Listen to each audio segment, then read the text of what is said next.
Hello, welcome to Ken Studies. CAPF या कोई भी आप एग्जाम में यदि जाते हो तो कुछ टॉपिक्स जो होते हैं वो आपके चलते रहते हैं रेगुलर न्यूज टाइप में। तो ये अभी इसमें से एक ऐसे टॉपिक हैं जो कामराज प्लान है।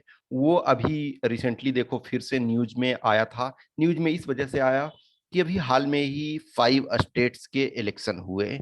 तो उन 5 स्टेट्स के इलेक्शन में इनफैक्ट कुछ जगह देखो देखा जाए तो कांग्रेस कंटेंडर थी।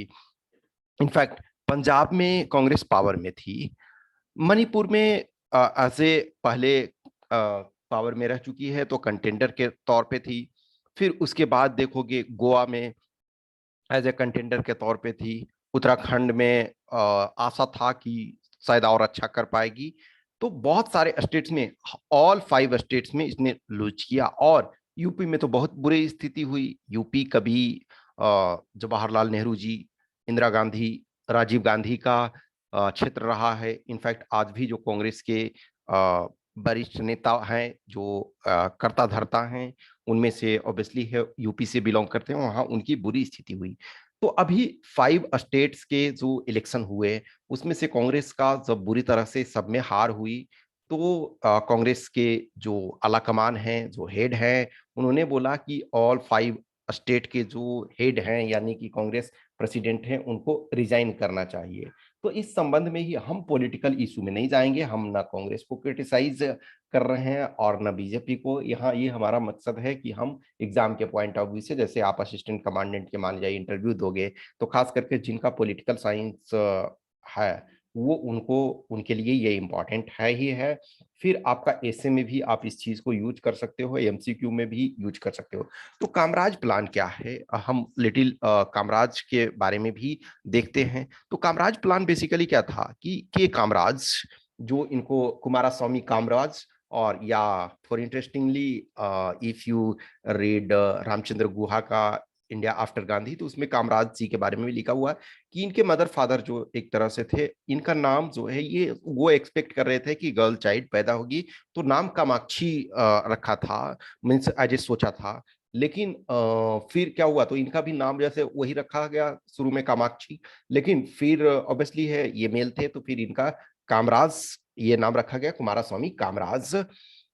तो ये कामराज प्लान कहता है कि he proposed that all senior Congress leaders should resign from their post and devote all their energy to the revitalization of the Congress party. In fact, in 1963, he suggested to Nehru that senior Congress leaders should have ministerial posts to take up organizational uh, should leave ministerial post to take up organisational work. इसमें से जैसे कई लोगों ने resign ये किया। For example Lal Bahadur Shastri थे, उन्होंने रिजाइन कर दिया।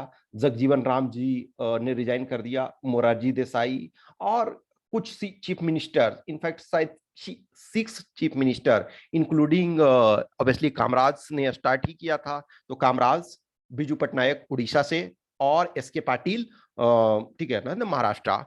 तो इन लोगों ने रिजाइन कर दिया। इनफैक्ट यदि आप के कामराज को देखोगे तो ये 1954 यानी कि 13 अप्रैल 1954 को ये मद्रास राज्य के चीफ मिनिस्टर बने। और ये 2 अक्टूबर 1963 यानी 2 अक्टूबर 1963 में ही देखो गांधी जी के बर्थ एनिवर्सरी पे, गांधी जी के जयंती पे के अवसर पे उन्होंने ये अपना पोस्ट, उन्होंने रिजिग्नेशन दिया और बोला कि और लोगों को, जो बहुत सारे सीनियर लीडर्स हैं, ये आप जो कांग्रेस, इन्होंने कहा कि जो कांग्रेस ने आजादी दिलाई और जो कांग्रेस वर्तमान में यानी कि 1963 की बात कर रहा हूं, वो कहा कि उसमें बहुत सारे हमारे जो वैल्यूज हैं, उसमें ऑर्गेनाइजेशनल जो स्ट्रक्चर हैं उसमें कमी आई है। हम जितने अच्छे तरीके से लोगों पर पकड़ बना सकते हैं, लोगों के पास जा सकते हैं, कहीं ना कहीं वो जो हम मंत्रिमंडल और ये में रहने में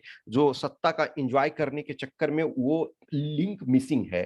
तो इन्होंने शुरुआत अपने स्तर से की। इनफैक्ट कहा जाता है कि जब जेएल नेहरू, जवाहरलाल नेहरू जी खुद रेजिग्नेशन देने के लिए तैयार थे, लेकिन कामराज जी ने बोला नहीं, आप प्रधानमंत्री के तौर पे बने रहे, हम ऑर्गेनाइजेशन को देखते हैं, हम लोग ऑर्गेनाइजेशन को। तो शास्त्री जी को भी देखो फिर से मंत्रिमंडल में ले लिया गया, जगजीवन राम जी को भी फिर से ले लिया गया, मोरारजी देसाई को भी ऑब्वियसली कुछ कमिंग डेज में सबको ले लिया गया बाद में, लेकिन उन्होंने वो उस ड्यूरेशन में रेजिग्नेशन ये दिया। और एक तो ये चीज है इसमें कि आपको कामराज प्लान के बारे में है कि हो सकता है आपको ऑब्वियसली है पॉलिटिकल, चूंकि आर्गुमेंट राइटिंग में नहीं आएगा मेरे अनुसार, क्योंकि it will be too much political like thing यदि आर्गुमेंट पे देता है तो। बट अदरवाइज आप ऐसे में एज ए कोटेशन के तौर पे लिख सकते हो कि किस ढंग से कामराज ने, और ये सिर्फ कांग्रेस के पॉइंट ऑफ व्यू से नहीं, ये हर एंगल से आपके लिए इंपॉर्टेंट है। प्रेजेंट कंटेक्स्ट में जब लोग इनफैक्ट देखते हो ए लॉट ऑफ पीपल हैं सत्ता के लिए सिर्फ पागल हुए हैं, उसके चक्कर में देखोगे कि मल्टीपल टाइम पार्टी बदलते हैं, तो उसमें से ये एक पर्सन है जो काफी इंपॉर्टेंट है। और एक और चीज देखोगे कि इनको कुछ जो आप पेपर वन में हो सकता है क्वेश्चन इस पर आ जाए, तो ये एक तरह से क्या है, ये सीएम ऑफ मद्रास थे, ऑब्वियसली है ये फर्स्ट लोकसभा में भी इलेक्ट हुए थे। फिर ये कहीं ना कहीं इनको किंग मेकर कहा जाता था। इन्होंने लाल बहादुर शास्त्री को प्रधानमंत्री बनाने में अहम भूमिका निभाया, फिर उसके बाद इंदिरा गांधी को भी प्रधानमंत्री बनाने में अहम भूमिका निभाया। और ये ऑब्वियसली है कि और फॉर्चुनेटली देखो इन्होंने 2 अक्टूबर को रेजिग्नेशन दिया था एज ए चीफ मिनिस्टर से, मद्रास राज्य के चीफ मिनिस्टर से, और 2 अक्टूबर 1975 यानी 2 अक्टूबर को ही इनका ये डेथ हो गया। और पोस्टोमसली जो है इनको फिर भारत रत्न अवार्ड से सम्मानित किया गया। तो ऑब्वियसली है समटाइम पॉइंट्स आता है ना कि he was known as king maker, सही है। He was posthumously awarded Bharat Ratna award, सही है। He was chief minister of Madras province, yes ये भी सही है। He was elected in first Lok Sabha, ये भी सही है। और एक इंटरेस्टिंग चीज, नहीं, प्री इंडिपेंडेंस इंडिया में 2 टाइम्स, यानी कि इन्होंने इलेक्शन, पहली बार इलेक्शन एमएलए का 1937 में जो एक गवर्नमेंट ऑफ इंडिया एक्ट 1935 के आधार पे हुआ उसमें, और 1946, इन दोनों इलेक्शन में अनअपोज्ड जीते, यानी कि कोई भी कैंडिडेट इनके खिलाफ नहीं था। आप समझ सकते हो इनकी लोकप्रियता। ये पढ़े लिखे नहीं थे, इनफैक्ट एक टाइम आप यदि प्रधानमंत्री सीरियल देखोगे तो उसमें है ना कि बोला जाता है कि आप ही क्यों नहीं कामराज जी, आप ही क्यों नहीं प्राइम मिनिस्टर बन जाते हैं, तो बोलते हैं no, I can not become prime minister in the sense कि नो हिंदी नो इंग्लिश, ना मैं हिंदी जानता हूँ ना इंग्लिश जानता हूँ, सिर्फ तमिल जानता हूँ। तो ये पढ़े लिखे नहीं थे, एक तरह से 6-7th क्लास तक पढ़े हुए थे, लेकिन इन्होंने एजुकेशन के मामले में जो काफी इंप्रूवमेंट किया, काफी चीजों को वहां सुधार किया।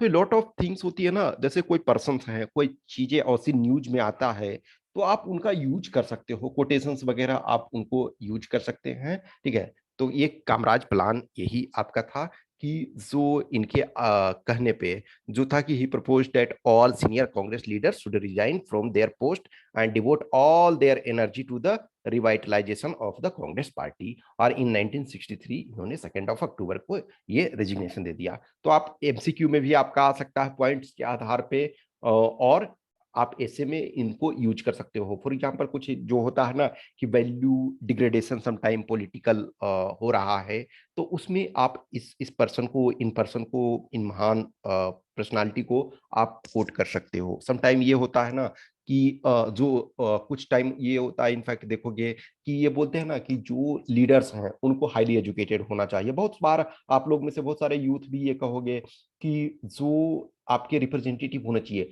उनको हाईली एजुकेटेड होना चाहिए, नहीं, there are so many examples कि even in that Kamaraj is famous for that कि विदाउट आप प्रॉपर पढ़े हुए लिखे हुए, आपके पास कॉमन सेंस होना चाहिए। आप जनता क्या चाहती है, उनका वेलफेयर चाहने का मतलब ये नहीं है कि आप उनसे झूठ फरेब बोल करके आप इलेक्शन में जीत जाओ, नो, उनकी रिक्वायरमेंट क्या है, उनकी समझ क्या है, वो चीजों को समझना आपको, आपके लिए जरूरी होता है, ठीक है। तो ये इनके बारे में लिटिल बिट था, आप यूज उसको कर सकते हो। Okay, thank you.